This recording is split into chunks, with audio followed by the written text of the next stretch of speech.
À l'été 2005, des soldats israéliens ont déraciné 21 implantations de Gaza. Ils ont traîné des gens hors de chez eux sous les cris et les pleurs. Ils ont rasé des infrastructures, ils sont même allés jusqu'à déterrer des tombes. Le monde entier a regardé près de 9000 personnes tout perdre et a applaudi parce que cette fois-ci, l'État juif ne déracinait pas des Palestiniens mais des Juifs israéliens. Pour une large partie de la planète, c'était un pas dans la bonne direction. Mais pour plus d'un tiers des Israéliens, le désengagement ressemblait à une trahison, à la fois profondément douloureuse et incompréhensible, parce que l'ordre venait du dernier homme dont on aurait attendu cela. Le premier ministre Ariel Sharon était célèbre pour sa ligne dure. Il avait consacré sa carrière à étendre les frontières d'Israël, affirmant qu'un retrait israélien mènerait au terrorisme. Et maintenant, voilà qu'il déracinait les mêmes communautés qu'il avait autrefois défendues, sans rien exiger des Palestiniens en retour. Alors, pourquoi le dirigeant le plus intransigeant d'Israël a-t-il retiré son pays de Gaza ?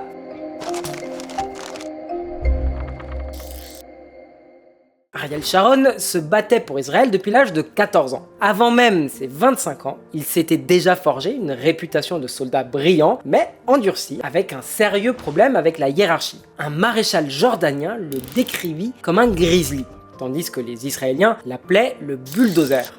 Autant pour sa personnalité agressive que pour sa politique expansionniste. Les Palestiniens haïssaient et redoutaient sa brutalité, mais la plupart des Israéliens voyaient en lui un héros de guerre redoutable. Imparfait, certes, mais entièrement dévoué à la sécurité de son pays. Pendant les 19 premières années d'existence d'Israël, cette sécurité était loin d'être garantie. À son point le plus étroit, le pays ne faisait qu'une quinzaine de kilomètres de large, ce qui le rendait extrêmement facile à couper en deux pour un ennemi sophistiqué. Et des ennemis, il y en a dans toutes les directions, tous avec le même objectif, anéantir l'État juif. Ils avaient échoué en 1948, mais en 1967, l'Égypte, la Syrie et la Jordanie étaient prêtes pour leur revanche. Et ça ne s'est pas passé comme prévu. D'abord, Israël a réduit leurs forces aériennes à néant. Puis, Tsahal leur a arraché plusieurs territoires. À la Jordanie, Israël prend la Cisjordanie et Jérusalem-Est. À la Syrie, le plateau du Golan. Et à l'Égypte, la péninsule du Sinaï et la bande de Gaza. Les Israéliens avaient désormais toutes les cartes en main. Et beaucoup de responsables politiques étaient convaincus que cette victoire spectaculaire finirait enfin par convaincre le monde arabe qu'il était temps de reconnaître l'État juif. Les Israéliens étaient prêts à rendre la majeure partie des territoires conquis en échange d'une reconnaissance diplomatique. Une stratégie qui deviendrait plus tard connue sous le nom de la terre contre la paix. Mais quelques mois seulement après leur défaite écrasante, la Ligue arabe publie une nouvelle ligne officielle. Pas de paix avec Israël, pas de reconnaissance d'Israël et pas de négociation avec Israël. Sans partenaire de négociation, le gouvernement israélien continue donc de contrôler ces territoires ainsi que les 1 200 000 Palestiniens qui y vivent. Ces Palestiniens ne deviennent pas citoyens israéliens, mais ils peuvent circuler librement et même trouver du travail à l'intérieur des frontières d'Israël. Il n'y a ni checkpoints, ni couvre-feu, ni murs. Les Israéliens sont convaincus que cette situation est temporaire, que bientôt le monde arabe reviendra à la table des négociations. Pendant ce temps, des citoyens israéliens commencent à retourner dans les maisons et sur les terres qu'ils avaient quittées en 1948, y compris dans le minuscule hameau de Kfar Darom à Gaza. Au départ, le geste est surtout symbolique. Récupérer un territoire perdu au profit de l'Égypte 19 ans plus tôt. Mais contrairement à la Cisjordanie ou à Jérusalem-Est, Gaza ne possède ni lieu saint juif majeur, ni d'importance stratégique ou spirituelle particulière. Pendant 10 ans, Kfar Darom reste donc la seule communauté israélienne de Gaza. Puis,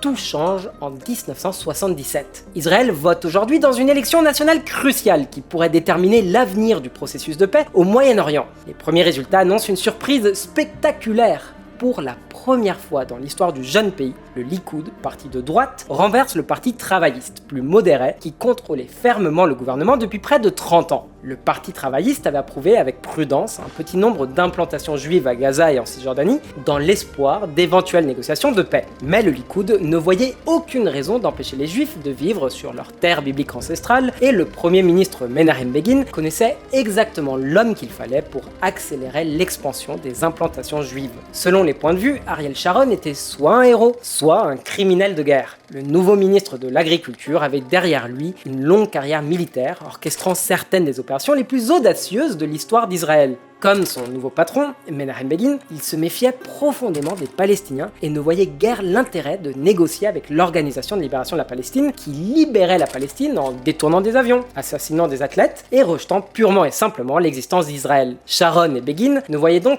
aucun problème à étendre les frontières du pays en construisant des implantations dans le désert du Sinaï, en Cisjordanie et à Gaza. En tant que ministre de l'Agriculture, Sharon avait le dernier mot sur l'utilisation des terres. Selon lui, la meilleure utilisation possible consistait à développer rapidement et massivement les implantations israéliennes. Dans son esprit, cette stratégie présentait deux avantages. Le premier, la sécurité. Des communautés juives vivant en territoire hostile avaient besoin de la protection de Tsahal, ce qui impliquait des bases militaires israéliennes. Une présence permanente de Tsahal en Cisjordanie et à Gaza permettrait de surveiller les menaces plus facilement et d'y répondre plus rapidement. Le second avantage, selon lui, c'est que les implantations modifiaient les faits sur le terrain. Dans les années 70, la perspective d'un État palestinien semblait encore lointaine. L'OLP, qui se présentait comme la représentante du peuple palestinien, ne cherchait pas à négocier les frontières d'un futur État, mais à détruire celui qui existait déjà. Et Sharon savait qu'un jour, toutes ces discussions autour d'un État palestinien deviendraient sérieuses. Et plus les implantations se multiplieraient en Cisjordanie et à Gaza, moins ce futur État disposerait de territoire. Mais Sharon n'avait pas prévu une chose. Même les dirigeants les plus intransigeants peuvent parfois changer d'avis. Et c'est exactement ce qui se produit en novembre 1977 lorsque le président égyptien adresse une ouverture inattendue aux Israéliens. إسرائيل حينما تسمعني الآن أقول أمامكم أنني مستعد أن أذهب إلى بيتهم إلى الكنيسة ذاك ومناقشتهم. Si tu veux en savoir davantage, je t'invite à t'abonner pour regarder plus de vidéos du style. Quoi qu'il en soit, 2 ans plus tard, ses ennemis acharnés parviennent finalement à un accord. En échange de la paix et d'une reconnaissance diplomatique, Israël accepte de restituer la péninsule du Sinaï à l'Égypte. Mais lorsque l'équipe israélienne de négociation propose également de rendre l'autre territoire pris à l'Égypte en 1967, Sadat recule. Il ne veut pas de Gaza, un territoire pauvre, instable, surpeuplé et de plus en plus radicalisé. Et puis, il mettait déjà toute sa carrière en jeu en faisant la paix avec le paria du Moyen-Orient. La dernière chose dont il avait besoin, c'était qu'on l'accuse en plus d'avoir trahi les Palestiniens en récupérant leurs terres. Gaza reste donc entre les mains d'Israël. Mais le Sinaï retourne à l'Égypte, ce qui signifie que les 18 implantations israéliennes de la région, sans parler des bases de Tsahal, doivent être démantelées. Plus de 10 ans après la guerre des 6 jours, les anciens dirigeants israéliens se retrouvent confirmés dans leur intuition. Les disputes territoriales pouvaient devenir un véritable levier diplomatique, à condition que l'autre camp accepte de négocier. Et ça signifiait peut-être que la stratégie de territoire contre la paix pouvait réellement offrir une stabilité durable à la région. Mais tout le monde n'était pas d'accord avec cette décision. Sans surprise,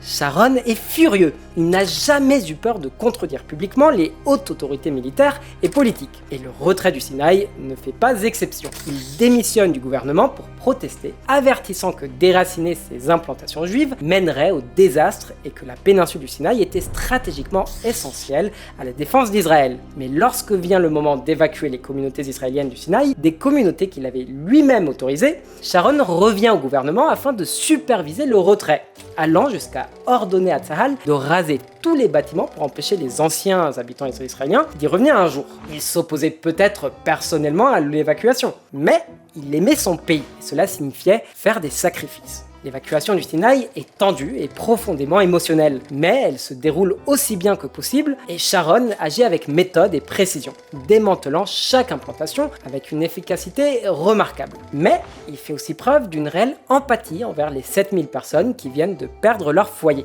appelant l'État hébreu à les indemniser généreusement. Il les traite comme ses propres soldats, sans minimiser leurs sacrifices, mais sans laisser les émotions personnelles interférer avec la mission. C'est exactement le même modèle qu'il réutilisera des décennies plus tard. Sharon avait averti qu'un retrait mènerait au terrorisme. Dans le cas du Sinaï, il avait tort. Mais lorsqu'il s'agit de Gaza et de la Cisjordanie, il reste plus déterminé que jamais à poursuivre l'expansion des implantations. Tout au long des années 80, Sharon demeure une figure centrale du gouvernement israélien, utilisant sa position pour promouvoir l'expansion des colonies, alors même que les tensions et le ressentiment montent. Depuis les camps surpeuplés et misérables où ils avaient été entassés 40 ans plus tôt, les Palestiniens de Gaza regardent surgir de magnifiques implantations israéliennes parfaitement entretenues sur des terres qu'ils considèrent comme les leurs. L'économie de Gaza avait autrefois été l'une des plus dynamiques du monde, mais tout le monde savait qui tirait réellement les ficelles. Il n'y avait pas d'économie gazaoui sans Israël.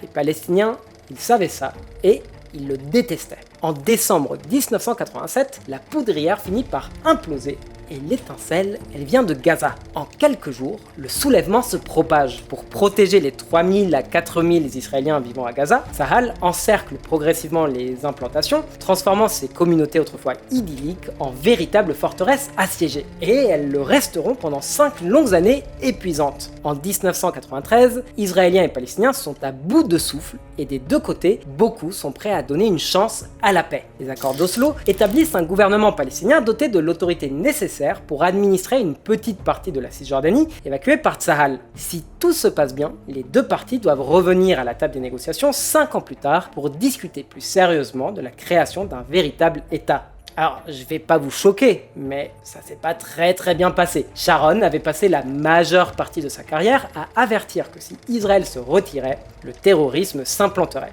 Et cette fois, il avait raison. Une vague d'attentats frappe l'État juif. Le Hamas et le djihad islamique palestinien ne s'intéressent ni aux négociations, ni aux traités, ni au nouveau gouvernement palestinien qu'ils considèrent comme des traîtres. Pendant ce temps, les colons juifs de Gaza et de Cisjordanie protestent contre ce qu'ils perçoivent comme un abandon et une trahison de la part de leur propre gouvernement. Certes, les accords d'Oslo n'exigeaient aucune évacuation d'implantation. Mais beaucoup de colons étaient convaincus que ce n'était qu'une question de temps avant que leur propre gouvernement ne vienne les arracher à leur maison. Mais lorsque le gouvernement israélien finit finalement par déraciner les 17 implantations juives de Gaza en 2005, les accords d'Oslo appartiennent déjà à un passé lointain. Moins de 10 ans après cette poignée de main historique entre dirigeants israéliens et palestiniens sur la pelouse de la Maison Blanche, la Terre Sainte est de nouveau en flammes. La seconde intifada a commencé. Elle est bien plus sanglante que la première. Les bus explosent avec une régularité terrifiante. Chaque matin, des parents disent au revoir à leurs enfants en sachant qu'ils pourraient ne jamais rentrer à la maison. Les marchés, autrefois bondés, deviennent silencieux, les cafés restent vides et même les universités ne sont plus sûres. Moins d'1 an après le début de cette horreur, les Israéliens élisent un nouveau Premier ministre. Un faucon qui se bat pour Israël depuis l'âge de 14 ans, un dirigeant intransigeant à la réputation de génie militaire brutal, un homme politique de carrière ayant servi son pays dans pratiquement toutes les fonctions possibles, ils élisent Ariel Sharon. Mais ils n'ont aucune idée que celui qui avait autrefois régné sur la politique des implantations et rejeté toute négociation avec les Palestiniens dévoilerait bientôt un plan visant à retirer près de 9000 Israéliens de Gaza. En 2003, la seconde intifada avait déjà coûté la vie à des milliers de personnes et ce n'était pas terminé. Le gouvernement israélien commence alors à s'appuyer sur des mesures préventives. Couvre-feu renforcé, multiplication des checkpoints, barrières de sécurité high-tech autour de la Cisjordanie et de Gaza. Certaines parties de la barrière ressemblent essentiellement à des clôtures ultra technologiques. Mais à d'autres endroits, elles deviennent des murs de béton de près de 10 mètres de haut, serpentant à travers le paysage comme une cicatrice. Et à mesure que les murs se dressent, les pertes israéliennes diminuent. Les combattants du Hamas et du djihad islamique ne parviennent tout simplement plus à s'infiltrer aussi facilement en Israël et les attaques contre les Israéliens chutent de plus de 90%. Mais cette sécurité a un coût terrible pour les Palestiniens, de plus en plus enfermés derrière des murs de béton, coupés de leurs familles, de leurs amis, de leurs emplois, de leurs écoles et de leurs lieux saints. Et s'ils ne peuvent plus entrer en Israël, ils peuvent par contre toujours faire souffrir les Israéliens. Après tout, près de 9000 Israéliens juifs vivent à Gaza sous protection militaire. Si les combattants palestiniens ne peuvent pas atteindre les colons, ils viseront les soldats à la place. Pendant les 5 années de la seconde intifada, plus de 200 soldats israéliens perdent la vie à Gaza seulement. Un bilan que la majorité du pays ne peut tout simplement plus supporter. Malgré sa réputation légendaire de faucon, Sharon sait qu'Israël ne peut plus se permettre de maintenir sa présence à Gaza. L'État dépense des millions de dollars pour protéger moins de 10 000 Israéliens vivant au milieu d'1 million de Palestiniens. Certes, Les implantations de Gaza produisent une part disproportionnée des exportations agricoles israéliennes, et quitter l'enclave porterait un coût à l'économie israélienne par conséquence. Mais cela permettrait aussi d'économiser des millions de dollars, de sauver des centaines voire des milliers de vies de soldats et d'alléger la pression internationale. Alors que la seconde intifada fait rage, les Nations Unies et les États-Unis deviennent de plus en plus critiques envers la réponse du gouvernement israélien. À leurs yeux, Sharon ne fait qu'aggraver le conflit. Comme la plupart des Israéliens, Sharon ne porte pas particulièrement l'ONU dans son cœur. Mais c'est un homme politique rusé. Il sait que s'il joue bien ses cartes, il peut satisfaire une communauté internationale et une administration américaine de plus en plus impatiente, tout en assurant son héritage politique d'un seul coup. Mais il est aussi suffisamment habile pour ne pas supprimer les implantations de Gaza d'un seul coup de pinceau. Alors, en 2003, il commence à préparer le terrain avec prudence, expliquant qu'il est peut-être temps de réduire les frictions avec les Palestiniens et de se concentrer davantage sur les problèmes internes d'Israël que sur les seules questions sécuritaires. Tout cela paraît raisonnable à prime abord, jusqu'à ce qu'il présente le plan à son propre parti, le Likoud, début 2004. Dire qu'ils ne sont pas ravis serait un énorme euphémisme. Sharon ne compte plus reculer maintenant. Il retirera Israël de Gaza, même si c'est la dernière chose qu'il fait. Il avait participé à la création du Likoud dès 1973. Mais si son propre parti refusait de le suivre, alors il ferait l'impensable. Il travaillerait avec l'opposition. Il invite donc son ancien rival, le Parti travailliste, à rejoindre sa coalition pour faire avancer son plan de désengagement de Gaza. Eux sont plus qu'heureux de le soutenir. Même si, alliés comme adversaires, se demandent sérieusement si le Premier ministre n'a pas complètement perdu la tête. Mais Sharon reste lucide et déterminé lorsqu'il présente son plan au public israélien, affirmant avec son autorité habituelle que son plan sera mis à exécution, que les gens soient d'accord ou non. המציאות המשתנה בארץ, באזור ובעולם, חייבה אותי להערכה אחרת ולשינוי עמדות. לא ניתן להחזיק בעזה לנצח. Près de 9000 Israéliens quitteront Gaza, même s'il faut les sortir physiquement de leur maison. Et en échange, Israël n'obtiendra rien. Aucun traité de paix officiel avec les Palestiniens. Aucune concession d'aucune sorte. L'homme qui s'était autrefois moqué du concept de territoire pour la paix défend désormais une version affaiblie de cette idée, sans la moindre excuse pour ce changement tardif de conviction. C'est tout simplement ce qu'il y a de mieux pour Israël, affirme-t-il. Autrefois, il avait défendu les implantations par amour pour son pays. Maintenant, il appelle à leur démantèlement total à Gaza, exactement pour la même raison. Le monde est sous le choc. La majorité de la communauté internationale approuve la décision et plus de 70% des Palestiniens de Gaza descendent dans les rues pour célébrer. La gauche israélienne est euphorique et même les modérés se montrent prudemment optimistes. Mais pour environ 35% du pays, cette évacuation, que Sharon appelle Itnatkut, le désengagement, est un coup de poignard dans le dos venant de la dernière personne dont ils auraient attendu une trahison. Pire encore, ils sont convaincus que cette évacuation mènera au désastre. Pendant tout l'été assez tendu de 2005, Israël retient son souffle. Les citoyens affichent leur position avec des rubans colorés, bleu pour le désengagement et orange contre. Le pays entier se couvre de ces rubans éclatants, tandis que la droite israélienne imprime des t-shirts et des autocollants dans un orange vif et agressif, portant des slogans rimés de colère et de douleur. Un juif n'expulse pas un autre juif, dit l'un. Nous n'oublierons pas et nous ne pardonnerons pas, dit un autre. Tsahal déploie 42 000 soldats pour superviser l'évacuation. Une infime minorité refuse les ordres, préférant la prison à ce qu'ils considèrent comme une trahison de leurs convictions. Mais l'immense majorité se présente le matin du 15 août, prête à faire son devoir aussi difficile soit-il. Et pour le coup, c'est vraiment difficile. Des mères présentent leurs bébés aux soldats, leur demandant d'expliquer à leurs enfants en bas âge pourquoi leurs propres concitoyens détruisent leur maison. Des adolescents hurlent, se débattent et résistent, tandis qu'on les traîne hors des maisons où ils ont grandi. Des hommes adultes affrontent les soldats face à face, les comparant aux SS et aux autres ennemis du peuple juif. Et malgré toute cette rhétorique, malgré les larmes, malgré la colère, la trahison et le chagrin, l'évacuation se déroule sans heurts majeurs. Les violences massives que beaucoup redoutaient n'ont finalement pas lieu. Certains colons s'en prennent bien aux soldats, leur jetant de la peinture, de l'huile et même des substances corrosives depuis le toit des maisons qui seront bientôt détruites. Mais dans l'ensemble, leur arme principale reste la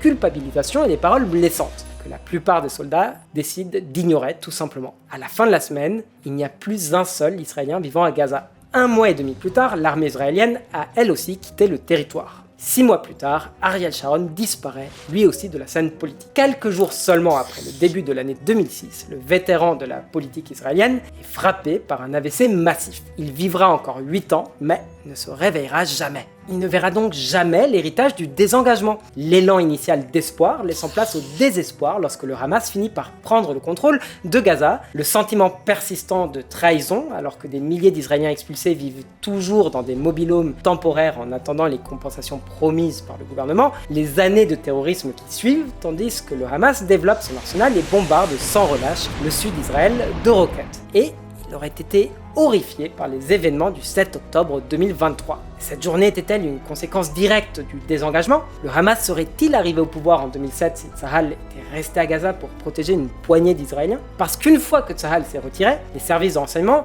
sont partis eux aussi.